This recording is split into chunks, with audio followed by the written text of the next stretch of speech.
ఆ విధంగా మనని అక్కడ తయారు చేసి సుఖశాంతులతోటి జీవించేలా చేస్తున్నారు.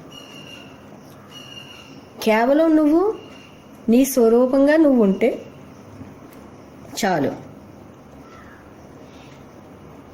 ఇక్కడ సర్వవ్యాప్తిని చేసేదవు అంటున్నాం. అంటే కేవలం నేను బ్రహ్మస్వరూపాన్ని తెలుసుకుని బ్రహ్మనడత నడిచి బ్రహ్మధ్యానం చేస్తే లోపలంతా కూడా అంతరంగ సవరణ చేసి అదే జరిగిపోతుంది. అంతరంగ సవరణ. ఆ అంతరంగ సవరణలో నువ్వు తేలికబడి నీ మూలాన్ని విడవక నేను అఖండ బ్రహ్మాన్ని అని అంగీకరించి అనుభవించే స్థితికి నాడు రాగలుగుతున్నావు. అంటే దీని వెనకాల సద్గురు కృషి, నీ కృషి ఇద్దరిది ఉంటుంది. సద్గురువుకి తృణప్రాయంగా ఉంటుంది. ఎందుకు? తాను ఈ సవరణకే జన్మించాడు కాబట్టి, తెలుసు కాబట్టి. తాను ఎందుకు వచ్చాడో తనకు తెలుసు.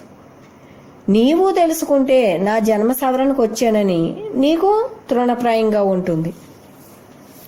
తెలుసుకోకుండా సాగినప్పుడు కష్టంగా ఉంటుంది. నేను జన్మ ఎత్తిందే అందుకు, నన్ను నేను సవరించుకుందుకి, నన్ను నేను బ్రహ్మలయంలో ఉంచేందుకు వచ్చాను అంటే జీవితం తృణప్రాయంగా ఉంది. జీవించడానికి వచ్చాను అన్నప్పుడే అగాధంలా ఉంటుంది. అమ్మ ఎందుకు తేలిగ్గా ఉంటారు, తేలిక తత్వం అని చెప్తారు అంటే తను వచ్చిన పని ఏంటో తెలుసు, తాను ఎందుకు వచ్చానో తనకు తెలుసు, తాను ఎవరో తనకు తెలుసు. నువ్వు మరిచావు కాబట్టి నువ్వు ఇదంతా విడిచి కష్టపడి దాటవలసి వచ్చింది, కష్టపడి సాధించవలసి వచ్చింది. ఇప్పుడు ఏమైంది? అసలు నేను జన్మెత్తిందే జన్మరాహిత్యాన్ని పొందడానికి, ఈ దేహాన్ని పొందిందే ఇంకా ఏ జన్మ ఎత్తకుండా నన్ను నేను సవరించుకుందికి అన్నప్పుడు నీకు జీవితం తేలికైపోయింది. నేను వచ్చిన పని ఇందుకే అన్నప్పుడు నీకు తేలికైంది. అమ్మ అందువల్ల తేలిగ్గా ఉంటారు. అదే తేలికదనాన్ని మనకు తెలియజేస్తున్నారు. మనం మాట ఇచ్చి వచ్చాం, ఆ మాటను నిలబెట్టుకోవాలి. జన్మరాహిత్యానికే వచ్చాము, జన్మరాహిత్యం చేసుకోవాలి అని చెప్తున్నారు. అప్పుడు ఏమైంది? మనకి జీవితం తేలికైంది. మనం ఇందుకే వచ్చాం, ఈ జన్మతోటి ఇంక మనకి అంతమైపోతాయి అని అంగీకరించినప్పుడు మనకి శ్రమ ఉండట్లేదు. సత్యజీవనంలో సులభం ఉంది. అంతా నేనేలో నీకు ఎప్పుడూ విజయమే ఉంది. ఆ విజయం అనేది బాహ్య విజయం కాదు. నీవు లయస్థానం తప్పకుండా అఖండంలో మునిగి ఉండటం. మన విజయం, మన ఆనందం, మన సౌభాగ్యం అంతా బ్రహ్మంతోనే ముడిపడి ఉంది, బ్రహ్మంలోనే ఉంది, బ్రహ్మాధారంతోనే ఉంది. నువ్వు బ్రహ్మాధారాన్ని వీడక నువ్వు పట్టుకొని ఉంటూ ఆ బ్రహ్మ స్థితిని నువ్వు అనుభవిస్తూ ఉండడమే. నువ్వు బ్రహ్మే స్థితిలో ఉన్నప్పుడు బ్రహ్మంలో ఉన్నవన్నీ నీకు లభిస్తాయి. అందువలన మనం నిన్ను నీవు తెలుసుకో అంటే నేను బ్రహ్మస్వరూపాన్ని. నీవెందుకు వచ్చావో తెలుసుకో. నేను జన్మరాహిత్యాన్ని చేసుకుందుకు వచ్చాను. ఇంకా ఎన్నాళ్ళు చేసుకోవాలి? నిన్ను నీవు తెలుసుకుని నీవు అఖండ స్వరూపాన్ని అని తెలుసుకున్నాక నువ్వు జన్మరాహిత్యం పొందినట్లే. ఇప్పుడు నేనేం చెయ్యాలి అనే ప్రశ్న. నువ్వు జన్మరాహిత్య స్థితి నుంచి తప్పకుండా జీవ స్థితిగతుల్లోకి వెళ్లకుండా నిన్ను నువ్వు కాపాడుకుంటూ బ్రహ్మానందాన్ని అనుభవిస్తూ ఉండడం. ఆ విధంగా అమ్మమ్మని శిక్షణ ఇచ్చారు. బ్రహ్మార్పణ. బ్రహ్మార్పణం. వ్యక్తావ్యక్తము నీవమ్మ, అవ్యక్తమునే దర్శించదము. వ్యక్త రూపము సహకారంతో అద్వైతంలో కలిసెదము. ఇక్కడ అమ్మ వ్యక్తావ్యక్తంగా ఉన్నారు. అవ్యక్తమైనటువంటి పరబ్రహ్మ స్వరూపం వ్యక్తమైనారు అమ్మగా. అట్లే అవ్యక్తమునే దర్శించదము అంటే పరబ్రహ్మము అమ్మ రూపంగా వ్యక్తమైనప్పటికీ ఈ వ్యక్త సహకారంతో నీలో గల నీవే అయి ఉన్నటువంటి అవ్యక్తాన్నే మేము దర్శిస్తాము. వ్యక్తము బంధము, వ్యక్తము పరిమితము. కాబట్టి అంటే ఈ వ్యక్త రూపం ద్వారానే మనం ఈ సత్యాన్ని తెలుసుకున్నాం. ఈ యొక్క రూపభావం, రూపం పట్ల ప్రేమ, బంధము అని అయినా పరిమితము. మనం ఆ స్వరూప శక్తిని పొందాలి, ఆ స్వరూపంగానే నిలవాలి, ఆ స్వరూపంగానే మనం దర్శించాలి. స్వరూపం అయితే అనంతం, రూపమైతే పరిమితం అనేటటువంటి సత్యాన్ని మరలా మనం అమ్మ ద్వారానే తెలుసుకున్నటువంటి సత్యాన్నే మరలా అమ్మలో కూడా మనం దర్శించగలుగుతూ, అమ్మ యొక్క రూపం కాదు స్వరూపం, అమ్మ పరబ్రహ్మ స్వరూపం అని నేర్పినటువంటి సత్య దృష్టితోటి మనం అమ్మని చూస్తూ మరలా వ్యక్తరూపము సహకారంతో అద్వైతంలో కలిసేదము. అంటే నీ యొక్క వ్యక్తరూపంతో ఈ సహకారంతో అద్వైతం ఎక్కడ ఉంది, ఎలా ఉంది, ఏ విధంగా నడిస్తే మనం కలవగలుగుతాం అనేటటువంటి సత్యాన్ని తెలుసుకున్నాం. అద్వైతం నీలో, నీ చుట్టూ, సర్వజీవుల్లో, నేల నుంచి నింగి వరకు, నింగి దాటి అఖండంగా ఉంది. అద్వైతం అంటేనే అఖండం, రెండవది లేనిది. అటువంటి స్థితిని తెలుసుకున్నాం. ఏ విధంగానూ కళ్ళతోటి చూసా, ఇంద్రియాలతోటి మనం విని తెలుసుకోగలమా, చూసి తెలుసుకోగలమా? కాదు. నీ లోపల ఉన్నటువంటి స్వరూపాన్ని మొదట నీవు స్వరూపం అని నమ్మి దాని స్థానంలో నిలదొక్కుని అప్పుడు ఆ యొక్క స్వరూప దృష్టితోటి ఈ అద్వైతాన్ని మనం దర్శించగలుగుతున్నాం. బాహ్యనేత్రాలు చూడలేవు, మనసు కనుగొనలేదు, బుద్ధి కూడా దర్శించలేదు. తనలో ఉన్నటువంటి ఆత్మస్వరూపాన్ని కేవలం నేను ఆత్మని అని అంగీకరించగలుగుతుంది బుద్ధి. అంతేగాని అద్వైతాన్ని దర్శించలేదు. ఎందువల్ల? బుద్ధి అనేది మనకు తెలుసును, ఏ క్షణాన్ని మారుతుందో, కాలానికి లొంగుతుంది. ప్రపంచాన్ని అద్వైత దృష్టితో చూచి వేళ ఆ బుద్ధి నామరూపానికి కాలానికి లొంగితే మళ్ళా మనం అక్కడ నామరూప సృష్టిని చూడడం జరుగుతుంది. కాబట్టి బుద్ధి కూడా అద్వైతాన్ని దర్శించలేదు. నీలోని బ్రహ్మస్వరూప అంశయే ఆ అఖండ బ్రహ్మస్వరూప తన మూలం కాబట్టి ఆ స్వరూపాన్ని దర్శించగలుగుతుంది. అంటే నీ స్వరూప దృష్టి నామ రూపాత్మకాన్ని నెట్టి పరబ్రహ్మాన్ని చూడగలుగుతుంది. అందువలన ఇక్కడ మనం ఏమంటున్నాం? వ్యక్త రూపము సహకారంతో అద్వైతంలో కలిసేదము. అంటే అమ్మ ముందు అమ్మ స్వరూపం అని గ్రహించి మనలో కూడా అటువంటి స్వరూపమే ఉందని తెలుసుకుని ఆ స్వరూపంగా నిలిచి ఆ స్వరూప దృష్టితోటి చూస్తున్నాం.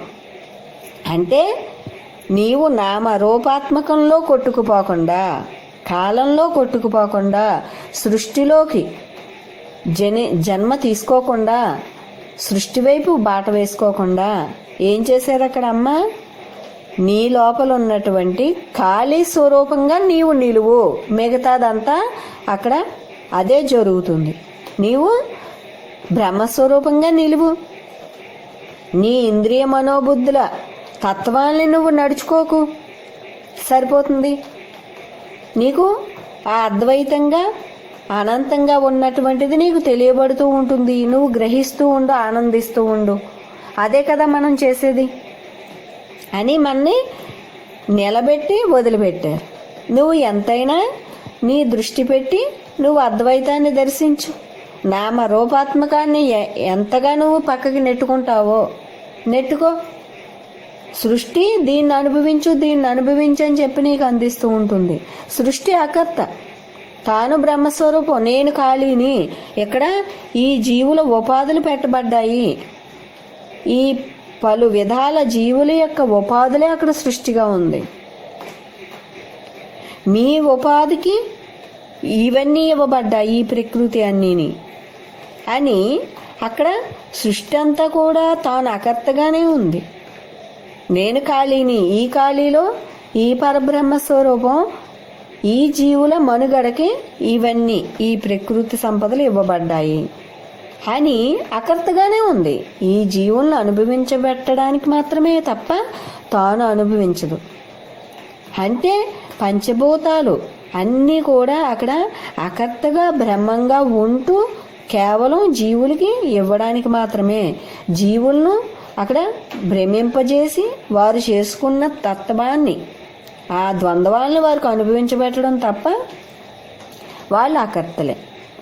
నీవు కూడా జీవత్వాన్ని వదిలివేసి అకర్తగా నువ్వు నిలిచావు కాబట్టి ఇక్కడ సృష్టి బ్రహ్మమే, నీవు బ్రహ్మమే. నీవు సృష్టించుకున్నటువంటి నీ జన్మలో నీ సృష్టి ఏదైతే ఉందో అది కూడా బ్రహ్మంగా నీకు మారిపోతుంది. ఎందువల్ల? నువ్వు తెచ్చుకొచ్చిన జీవితం బ్రహ్మంలో ఉందని నీకు అర్థమైంది. నువ్వు తెచ్చుకొచ్చిన నీ మూలం బ్రహ్మమని అర్థమైంది. ఆ చివర ఈ మొదలు బ్రహ్మమే అయినప్పుడు ఈ మధ్యలోది కూడా బ్రహ్మంలో మునిగిపోతుంది తప్ప నీకు వేరుగా ఉండదు. అంటే నీ జీవితం కూడా బ్రహ్మంలోనే మునుగుతుంది. ఎప్పుడు? నువ్వు సృష్టిని కూడా, సృష్టి మూలాన్ని దర్శించినప్పుడు, సృష్టిలో కూడా బ్రహ్మాన్ని దర్శించగలిగే శక్తి వచ్చినప్పుడు నీ జీవితం బ్రహ్మంలో మునిగిపోతుంది. నీవు ఒక్క జీవలక్షణం కూడా మిగిలినప్పుడు నీ దేహం బ్రహ్మమయం అవుతుంది.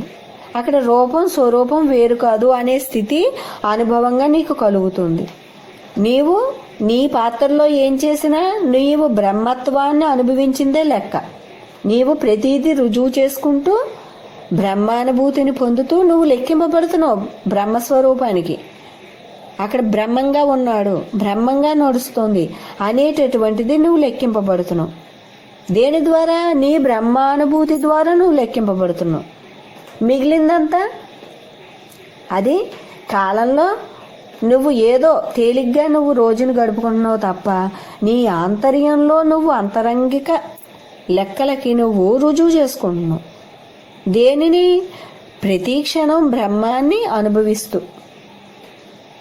లోపల నువ్వు కాలాతీతంగా ఉన్నావు, బయటికి కాలంలో ఉన్నా. ఆ కాలము, నీ పాత్ర, సృష్టి అంతయు కూడా బ్రహ్మంలో మునిగి ఉందని నువ్వు గ్రహించు. ఈ కాలము, ఈ సృష్టి, ఈ భావం దేనికి అంటే నువ్వు తెచ్చుకున్న పాత్రకే. నీ భావం కోసం కాలం ఉంది అంతే తప్ప నీ భావం కోసం సృష్టి ఉంది. కానీ సృష్టి కాలం వేరుగా లేవు బ్రహ్మం కన్నా. అంటే నీ భావం వరకు పరిమితంగా అవి బంధిస్తున్నాయి తప్ప అవి కూడా బ్రహ్మమే అయి ఉన్నాయి. నీ భావాన్ని తీసేస్తే ఏమైంది? అక్కడ అంతా బ్రహ్మమయమైంది. నీకన్నా వేరుగా లేదు, నీ భావానికి వేరు. నీ భావం వస్తే నీ భావాన్ని నడిపించడానికి అక్కడ ద్వైత దేవత రావాల్సి వస్తుంది. నీవు సృష్టిని చేసుకుంటే నీ సృష్టిని అమలు చేయడానికి అక్కడ నీకు దేవతా సహకారం కావాల్సి వస్తుంది. అంటే నువ్వు ఎక్కడికి వెళ్తున్నావు అంటే కనుక నువ్వు పరిమిత భావంలోకి నిన్ను తీసుకెళ్ళి పెట్టవలసి వస్తుంది. అసలు నువ్వు సృష్టిని రచించుకోనప్పుడు, భావం రానప్పుడు, నువ్వు బ్రహ్మమే, నువ్వు బ్రహ్మస్థానంలో ఉన్నప్పుడు ఏమైంది? అక్కడ ప్రపంచం, కాలం అన్నీ కూడా బ్రహ్మమే. ఇంకా మీ ఇద్దరి మధ్య ఎక్కడ మిగిలింది? దూరం ఏం లేదు కదా. భావం వస్తే దూరం వస్తుంది, నువ్వు వేరవుతున్నావు, నువ్వు పరిమిత తత్వంలోకి వెళ్తున్నావు. ఇప్పుడు భావం లేదు, నువ్వు బ్రహ్మంగా నిలిచావు. ప్రపంచం, సృష్టి, కాలం అన్నీ ఎలాగ బ్రహ్మాధారంతో అవి బ్రహ్మంగానే ఉన్నాయి. నువ్వు కేవలం దృష్టిని మార్చుకున్నావు. అప్పుడు ఏమైంది? వేరుతత్వం లేదు కదా మీ మధ్య. అప్పుడు నీకు అఖండతత్వం అనుభవం అవుతుంది. భావం వస్తే నువ్వు కేవలం 6 అడుగుల మనిషివి, కేవలం నువ్వు కొన్ని కేజీల అక్కడ బరువుతో కూడిన ఒక వస్తువువి. భావం ఎప్పుడైతే లేదో నువ్వు ఎవరివి? నువ్వు అపరిమితమైన స్వరూపానివి. ఈ దేహం అనేటటువంటి ఒక రూపంలో ఉన్నటువంటి రూపంలో ఉన్నను చిక్కుకోకుండా ఉన్నటువంటి అపరిమితుడివి నువ్వు. అంటే కేవలం భ్రాంతితో కూడిన భావం నిన్ను ఏం చేస్తోంది? పరిమితుణ్ణి చేసేస్తోంది. నీకు అఖండ తత్వానికి మధ్యన దూరం పెంచుతోంది. మీ మధ్య దూరం పెరుగుతోంది. మళ్ళీ ఆ దూరాన్ని నువ్వు బ్రహ్మత్వంతో అధిగమించాలి. నువ్వు తెచ్చుకున్న దూరాన్ని, సత్యాన్ని గ్రహించడం చేత దూరాన్ని నువ్వు అధిగమించి దగ్గర అవ్వాలి. అంటే ఎవరు దూరం చేసుకుంటున్నారు, మళ్ళీ ఎవరు దగ్గర కావాల్సి ఉంది? మన భావం వల్ల దూరం అవుతున్నాం, మనం భావం తొలగించడం చేత దగ్గర అవుతున్నాం. అంటే నీవు బ్రహ్మస్వరూపానమని తెలుసుకుని అంతా నేనే అనే మధ్యలో జరుగుతున్న సంఘటన ఇది. నీ భావం వేరు చేస్తాం. నీవు అనుకుంటున్నావు దేహభావం వల్ల నీకు సుఖశాంతులని. దేహభావం నిన్ను కుదించి వేస్తోంది, నిన్ను పాతాళానికి లాగేస్తోంది, ఎదుగుతున్న నిన్ను తొక్కేస్తోంది. స్వేచ్ఛ విహారం చేయవలసిన వాణ్ణి కట్టిపడేస్తోంది అనేటటువంటి సత్యాన్ని అమ్మ తెలియజేస్తున్నారు. ఇక్కడ వ్యక్తావ్యక్తము నీవమ్మ, అవ్యక్తమునే దర్శించదము అన్నావు. ఎందువల్ల? నువ్వు వ్యక్తంగా ఉన్నను, నువ్వు అవ్యక్త స్వరూపానివి. నువ్వు అవ్యక్తాన్ని మాకు తెలియజేస్తున్నావు. మేము ప్రయత్నించి అవ్యక్తంగానే ఉంటాము. అవ్యక్తంగా అందులో ఉన్నటువంటి ఆ స్వేచ్ఛను మేము తెలుసుకుంటాము అని మనం చెప్తున్నాం. ఇక్కడ వ్యక్తరూపం సహకారం తీసుకుని అద్వైతంలో కలిసిపోతాం, మా స్వస్థానంలో కలిసిపోతాం, మేము వీడిన స్థానాన్ని చేరుకుంటాం, మేము వీడిన సుఖశాంతుల్ని మేము పొందుతాం అని మనం చెప్తున్నాం.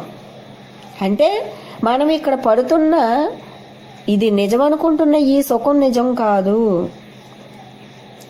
అసలు బ్రహ్మీ స్థితే సుఖం అని మనం ఇప్పుడు తెలుసుకున్నాం. ఇక్కడ దేహం ప్రపంచం కేసి చూసినప్పుడు మనం పరిమితులం అయిపోయి ఇక్కడ మనం కట్టబడిపోతున్నాం. ఈ రెండు అబద్ధాలే. ఇక్కడ నీ దేహ అవస్థ వ్యవస్థ నిలబడదు. నువ్వు చూసేటటువంటి సృష్టి నువ్వు చూసినట్లుగా ఉండదు. క్షణానికి రెండు మార్పు చెందుతాయి. ఈ మార్పు చెందే వాటిని చూసి నువ్వు సంకల్పించి ఈ రెండు మార్పు చెందినా నువ్వు సంకల్పంలో చిక్కుకుపోతున్నావు. అంటే చూసింది నమ్మకు. నీ దేహాన్ని చూసుకుని నువ్వు భ్రాంతి చెందకు అనేది తెలియజేస్తున్నారు. ఈ రెండు ప్రతి క్షణం కూడా మార్పులు చెందుతాయి. ఈ రెండింటినీ చూసి నీవు నీ అమృతతత్వాన్ని వీడి ఈ జనన మరణ చక్రంలోకి నువ్వు రాకంటే అసలు మనం జనన మరణ చక్రాన్ని చూసావా? ఎక్కడుందో తెలుసా? పురాణాల్లో నరకం యముడు ఉంటాడని మనకు తెలుసు. అంటే ఎలా తెలుసు?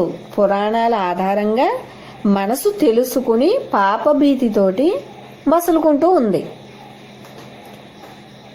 భగవంతుడంటే భయం చేత మసులుకుంది. కానీ కాలచక్రం మనం చూసామా? భ్రాంతి మనకు తెలుసా? కానీ ఇక్కడ నువ్వు చూసింది నమ్మకు. ఈ సృష్టి, ఈ దేహం మార్పు చెందుతుంది, దీనివల్ల వేసుకున్న సంకల్పం నిన్ను బంధిస్తుందంటే ఈ మూడు మనకి కనిపించట్లేదు. దేహం కనిపిస్తుంది, ఈ కనిపించిన దాన్ని చూసి వేసుకున్న బంధం భావం కనిపించట్లేదు. అక్కడ సృష్టి నిన్ను ఉసిగొలుపుతోంది, కానీ అది మనకేమీ కనిపించట్లేదు.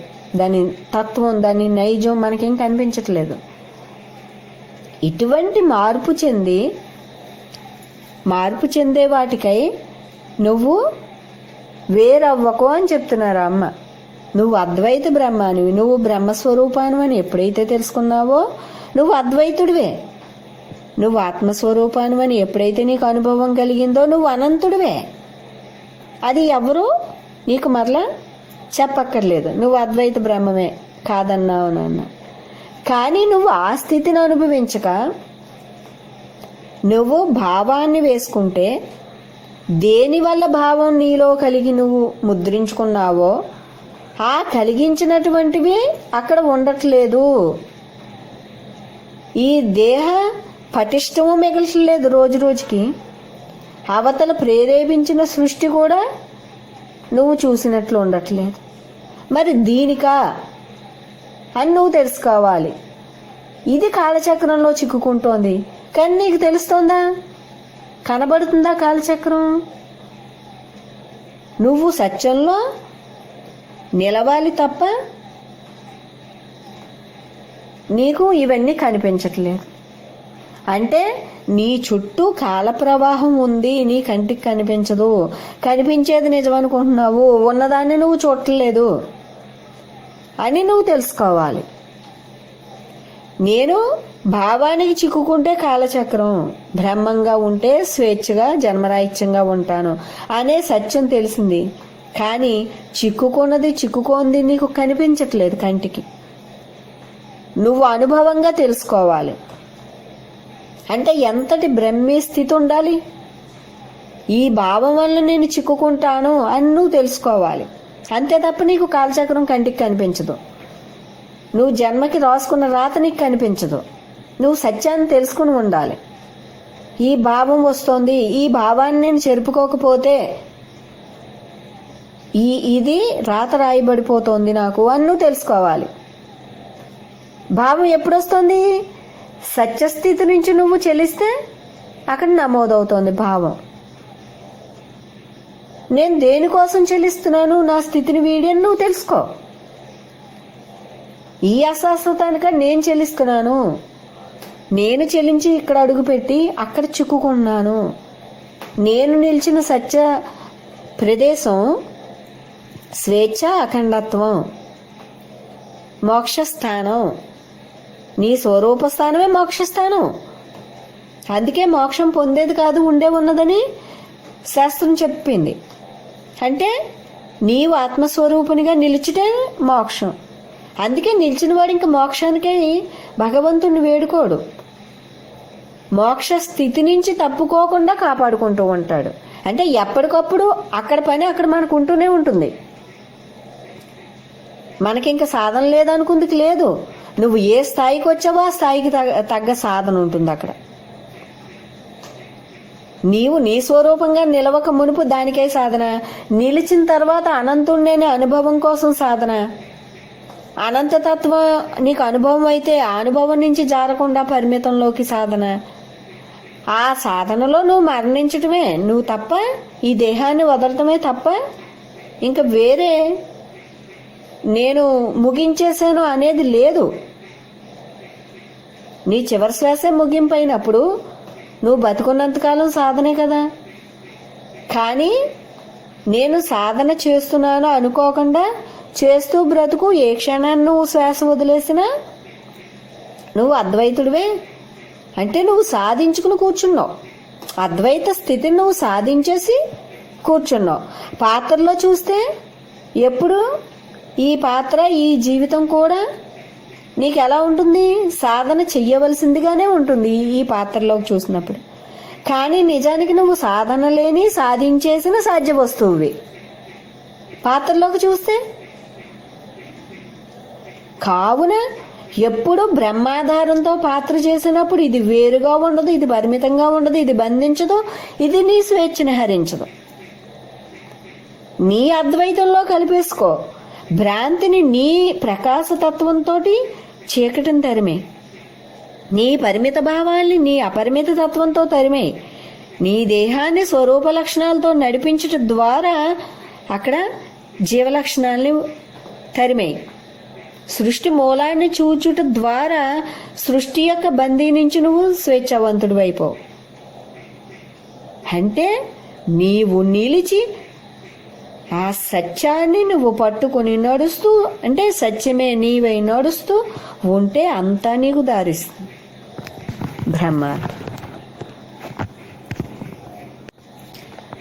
బ్రహ్మార్పణం. అవ్యక్తవాసివి నీవమ్మ, వ్యక్తవాసినిగా ఉంటున్న అద్వైత ధర్మమునే అవలీలగా నడిచదవు. ఇక్కడ మనం అమ్మని ఏ విధంగా మనం దర్శిస్తున్నాం అంటే అమ్మ అవ్యక్త పరబ్రహ్మము వ్యక్తంగా వచ్చారు, మనకి బ్రహ్మజ్ఞానాన్ని నేర్పుటకు అని చెప్పి మనకు అర్థమైంది. నువ్వు వ్యక్తవాసినిగా ఉంటున్నా కూడా అద్వైత ధర్మాన్ని నువ్వు మరవవు, విడువవు, అవలీలగా నడుస్తావు అని మనం తెలుసుకున్నాం. అట్లే మనం అవలీలగా నడవాలి, తేలిగ్గా చెయ్యాలి మన జీవితాన్ని అని మనం తెలుసుకోవడానికి అమ్మ నడిచి చూపిస్తున్నారు. మనకి ఈ యొక్క సాధన మొదట్లో మనకి తేలిగ్గా ఉండదు, బండరాయిలాగా మనకి ఉంటుంది. తరువాత మనకి తేలిక అవుతుంది. అమ్మకి ఎలా ఉంటుంది? కాలితో నెట్టివేసేంత గులకరాయిలాగా ఉంటుంది. జీవితం యొక్క సమస్యలు కాలుతో నెట్టుకుంటూ ముందుకు సాగుతారు అమ్మ. అంత చిన్నగా ఉంటుంది, మనకి పెద్ద బండరాయిలా ఉంటుంది. అటువంటిది మనం కూడా గులకరాయి అంతగా చేసుకోవాలి అంటే మనం చేయగలమా? బండరాయిని గులకరాయి చేయగలమా? అట్టి జీవితాన్ని, అట్టి జీవలక్షణాలని మనం చేయగలమా అంటే బ్రహ్మీ స్థితిలో నువ్వు ఎదిగితే ఇవి చిన్నగా ఉంటాయి. నీ స్థితి అపరిమితం అని తెలిసింది కదా, నువ్వు స్థితిలో ఎదుగు. దీన్ని నువ్వు చెరపలేవు. నీవు అద్వైతుడు అని తెలుసుకుంటే నువ్వు స్థితిలో బలంలో ఎదిగినప్పుడు ఇది చిన్నదైపోతుంది. ఆ అవకాశం ఉంది తప్ప దీన్ని మార్చే అవకాశం లేదు. దీన్ని నువ్వు తేలిగ్గా నెట్టేసే శక్తి నీకుంది ఎప్పుడు నువ్వు అపరిమితుడు అని తెలుసుకున్నప్పుడు. అమ్మ నేను అపరిమిత బ్రహ్మాన్ని అని మరువలేదు. అందువల్ల అద్వైత ధర్మాన్ని అవలీలగా ఈ మానవ రూపంలో కూడా అవలీలగా ఆ బ్రహ్మీ స్థితిని నడుచుకుంటూ వెళ్తున్నారు. నీవు అతి కష్టం మీద నడుచుకుని ఎప్పటికీ ఇదే సులువు అని తెలుసుకుంటున్నాం. మనం ఈ సులువైన దాన్ని ఇంకా మన స్థితిని పెంచుకున్న ద్వారా ఇంకా సులువు అవ్వడం, ఇంకా ఈ రూపము, ఈ జీవితము, ఈ పాత్ర ఇంకా వేరుగా లేదు. మరలా జన్మెత్తకుండా భయభ్రాంతులతోటి నడుచుకోవాలి అన్నదే లేకుండా నువ్వు అదే ఉన్నావు, దానికే కట్టబడి ఉన్నావు, అందులోనే బ్రతుకుతున్నావు. అసలు నీవు అదే, ఇంకా ఎందులో నీవు రెండో దాంట్లో ఉన్నావని భయం. నీకు భయం అనేది ఎక్కడ? రెండవది వచ్చినప్పుడు. అసలు నువ్వు ఉన్న ఒక్క దాంట్లో మునిగిపోయావు. నీ జీవితం, నీ మనోబుద్ధింద్రియాలు, నీ రూపం, సృష్టి సర్వం బ్రహ్మమయంగా నువ్వు అనుభవంగా గుర్తించి మునిగిపోయి ఉన్నావు. అమ్మ అందులో మునిగి ఉంటున్నారు కాబట్టి జీవితం తేలిగ్గా ఉంది. నువ్వు మునిగి నీ జీవితాన్ని నువ్వు తేలిక చేసుకోవాలి. బ్రహ్మీ స్థితి, బ్రహ్మీ శక్తి వల్ల నీ జీవితం చిన్నదిగా ఉంటుంది, తేలికైపోతుంది. బలవంతుడికి బరువైనను తేలిగ్గా ఉంటుంది. మనం బ్రహ్మ బలవంతులం కాబట్టి నీ జీవితం అనేటటువంటిది నీకు గులకరాయి అవుతుంది. అందువల్ల అద్వైత ధర్మమునే అవలీలగా నడిచేతమని చెప్పుకుంటున్నాం. అవలీలగా ఎందుకు నడవగలుగుతున్నారు అంటే తాను అనంత స్వరూపాన్ని మరవలేదు, తాను అనంత తత్వాన్ని విడవలేదు. అక్కడ నామరూపాత్మకాల్ని చూసినా అది కూడా బ్రహ్మమే కదా. అంటే సృష్టి భ్రాంతిని కలిగిస్తుంటే దాన్ని ఎదిరిస్తూ ముందుకెళ్తున్నాం మనం. ఇది నామరూపాత్మకంగా నీకు గోచరింపజేస్తే అది కూడా బ్రహ్మమే కదా, బ్రహ్మం లేకుండా ఎందుకుంది అలాగా అని నువ్వు సమాధానం చెప్పుకుంటూ ప్రతి క్షణం నువ్వు సాగాలి. భ్రాంతి అంటే ఏమిటి? నీ బ్రహ్మీ స్థితి నుండి నిన్ను తప్పిస్తూ దృష్టిని లాగుతూ బ్రహ్మమై ఉన్న దాన్ని వస్తుజాలంగా చూపించడం. బ్రహ్మం లేని వస్తువు అక్కడ నిలుస్తుందా? సజీవంగా ఉంటే తప్ప నీకు కనిపిస్తుందా? నీకు కనిపించిందంటే అది బ్రహ్మం కాక వేరే ఉందా? నీకు కనిపించిందంటే అది సజీవమూర్తిగా ఉంది, సజీవంగా ఉంది అంటే అందులో బ్రహ్మం ఉంది అంటే బ్రహ్మం కాక అన్యం లేదు. నువ్వెందుకు అన్యంగా చూస్తున్నావు అంటే సృష్టి నీకు అన్యంగా దర్శింపచేస్తోంది, అది బ్రహ్మమే నాకు తెలుసు అని నువ్వు బ్రహ్మ బలంతో, బ్రహ్మధైర్యంతో ఉండాలి. నువ్వు తెచ్చుకున్న జీవితం నీకు ఎప్పుడూ కూడా నీ బ్రహ్మీ స్థితికి వ్యతిరేకంగానే ఉంటుంది. నీ జీవితాన్ని భ్రమంలో ముంచే ప్రయత్నం చేస్తూ నువ్వు బ్రతకడమే. ప్రతిదీ కూడా వేరుగా, భిన్నంగా, ఒక భ్రాంతిగా, అంధకారంగా నీకు చూపిస్తూ ఉంటుంది. నువ్వు దర్శించిన ప్రతి చోట ఇది బ్రహ్మమే అని నువ్వు తెలుసుకుంటూ ముందుకు సాగు.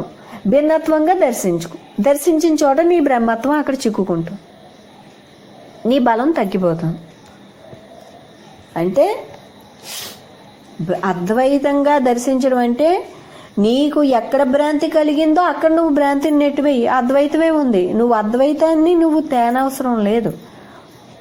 భిన్నత్వం కలిగిన చోట నువ్వు నెట్టి వేసుకో, అఖండత్వం ఉంది. నామరూపాత్మకాన్ని చూసిన చోట నెట్టేసుకో, అక్కడ స్వరూపమే ఉంది. అక్కడ నామాతీత శక్తే ఉంది. ఒక శక్తిగా కదా ఒక పేరు పెట్టుకుంటున్నాం. ప్రతిదీ శక్తివంతమైందే. అది శక్తి ఉన్నది కాబట్టి ఆ వస్తువును మనం పొందాలనుకుంటున్నాం. అందువల్ల నామం తీసే అక్కడ కేవలం శక్తే ఉంది. రూపం తీసే కేవలం శక్తి స్వరూపమే ఉంది. అమ్మవారిని మనం శక్తి స్వరూపిణి అంటాం. కానీ నామంగా ఆవిడ భ్రాంతి గొలిపిస్తూ ఈ జీవునికి ఏం కావాలో వరాలు ప్రసాదిస్తూ ఆ ద్వంద్వాల్లో వాడు కొట్టుకుంటున్నా వాడి కర్తృత్వానికి వాడిని వదిలిపెట్టి, నువ్వు కర్తృత్వం వదిలే సుఖపడంటే వాడు రాడు కదా. బ్రహ్మజ్ఞానాన్ని నూరి పోసి సత్యాన్ని అవగతం చేస్తే తప్ప అమ్మవారి మాట కూడా వినడు జీవుడు. ఈయన్ని నూరిపోసి నువ్వెవర్రా అని నీకు చూపిస్తే అప్పుడు వింటాడు. అప్పుడు కేవలం తోటివాడిని కూడా బ్రహ్మస్వరూపంగా గుర్తించగలుగుతాడు. అందుకే అక్కడ సద్గురువు అంత గొప్పవాడు, అంత విశిష్టత ఉంది సద్గురువులో. అక్కడ అమ్మవారి పాత్రగా తీసుకున్నటువంటి బ్రహ్మం అడిగింది ఇవ్వటమే, తప్పు చేస్తే శిక్షించటమే. ఆ రెండే ఆ రూపానికి తెచ్చుకుని వచ్చాడు ఆ బ్రహ్మం. అందువల్ల ఇక్కడ నీకు నామరూపాత్మకంగా కనిపిస్తూ భ్రాంతి గొలుపుతూ ఉంటే అది బ్రహ్మమే నాకు తెలుసు అంటూ నువ్వు ముందుకు సాగుతావు. అక్కడ నీకు ఆకర్షణ ఉండదు, బందీ అవ్వో. వస్తువు కావాలంటే అవసరార్థం కొంటావు, అంటే నీ పాత్రకు అవసరం. కానీ ఆకర్షణ లేదు, వ్యామోహం లేదు, భ్రాంతి లేదు. అక్కడ శక్తి స్వరూపం మిగిలింది. అక్కడ అంతా భగవంతుడి మయం. అంటే అర్థం ఏంటి? నువ్వు నామరూపాలుగా చూస్తే అల్పమైపోయే, లేదా శక్తి స్వరూపం. ఆ శక్తి స్వరూపమే బ్రహ్మం. బ్రహ్మం శక్తి, బ్రహ్మం స్వరూపం. ఆ విధంగా నువ్వు నామరూప భ్రాంతిని నువ్వు తొలగించుకుంటూ దృష్టి ద్వారా చేత్తో తొలగించడానికి అక్కడ సాకారం కాదే. నువ్వు సృష్టిని ఏమి చేత్తో అడ్డుగా ఉందని తోసేలేవే. కేవలం నీ లోపల కలిగిన నామరూపాత్మక భావాన్ని, నామరూపాత్మక దృష్టిని తొలగించుకుంటూ అద్వైతాన్ని నువ్వు దర్శిస్తూ ముందుకు పోతే నీకు అద్వైతం నీకు అండగా ఉంటుంది. ఎందువల్ల అది అఖండం. నువ్వు వద్దన్నా గెంటేసినా నీవే అయి ఉన్నావు అక్కడ. మనం గెంటేసావేమో ఇన్నాళ్ళు ద్వైతం అయ్యాం, జీవులుగా జన్మించాం, దేహంగా బ్రతికం ఎన్నాళ్ళు. ఇప్పుడు తెలిసింది ఆ అద్వైతమే మన బలం. మనకి అద్వైతం అనేది అక్కడ అఖండంగా ఉంది కాబట్టి మనకి అది ఉంది. కానీ ఇక్కడ నామరూపాత్మకం వేరు చేస్తోంది. నేను వేరు అవ్వకపోతే నా బలం ఉండనే ఉంది. ఆ బలంతో ఈ వేరు చేసేదాన్ని నువ్వు నెట్టగలుగుతున్నావు. నెట్టిన చోట నువ్వు మళ్ళా స్వరూపాన్ని దర్శించగలుగుతున్నావు. అంటే బలాన్ని, స్థితిని పెంచుకుంటున్నావు. ఇక్కడ బలం అంటే ఏంటి? అఖండ అద్వైత స్థితిని పెంచుకోవటం.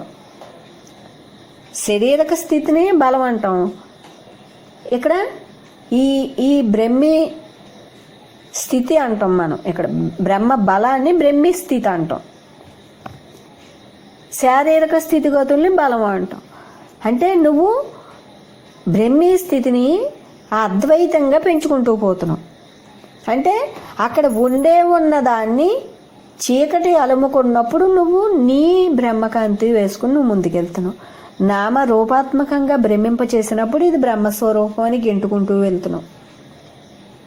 ఆ గెంటుకు ఉందికి ఎంత శక్తి ఉంటే, ఎంత నీకు స్వరూపానుభవం లోపల ఉంటే గెంటగలుగుతావు.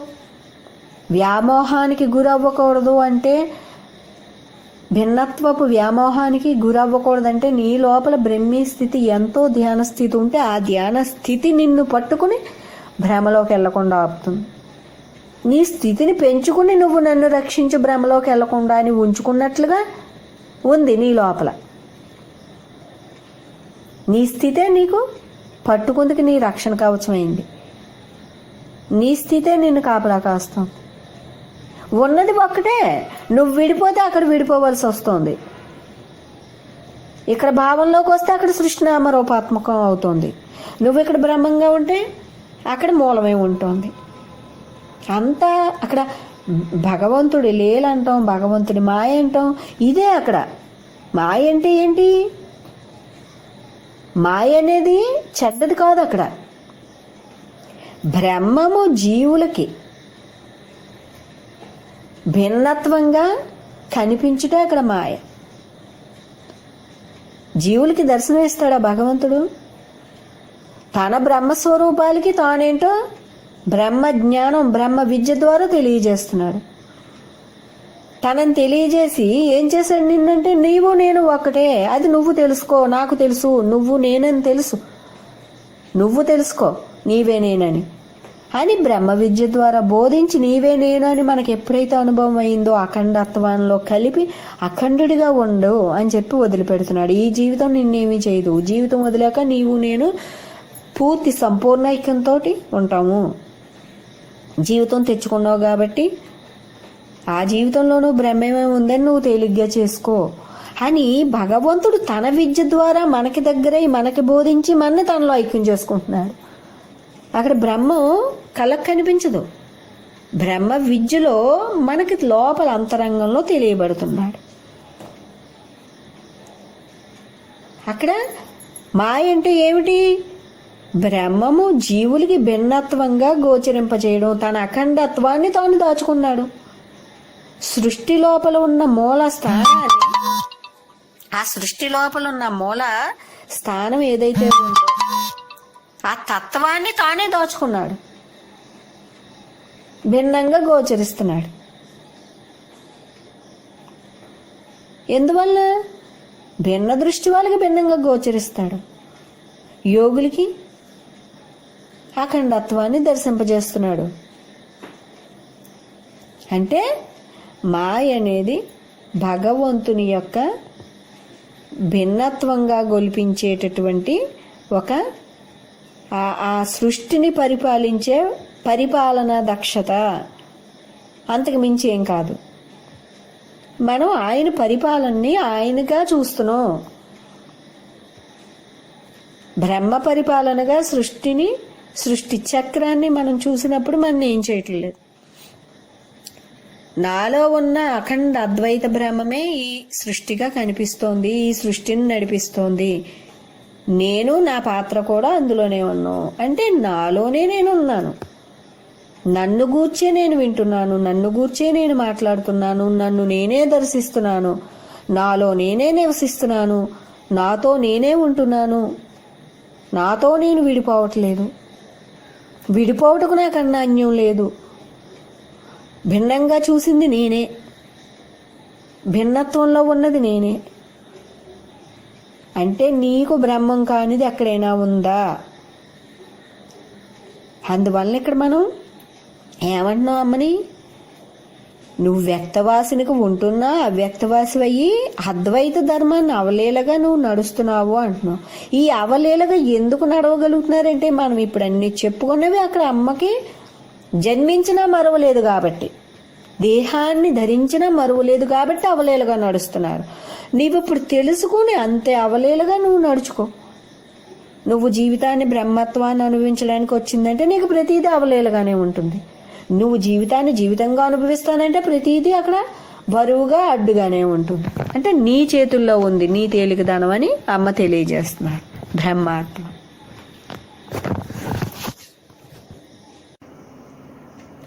ఆ విధంగా మనని అక్కడ తయారు చేసి సుఖశాంతులతోటి జీవించేలా చేస్తున్నారు.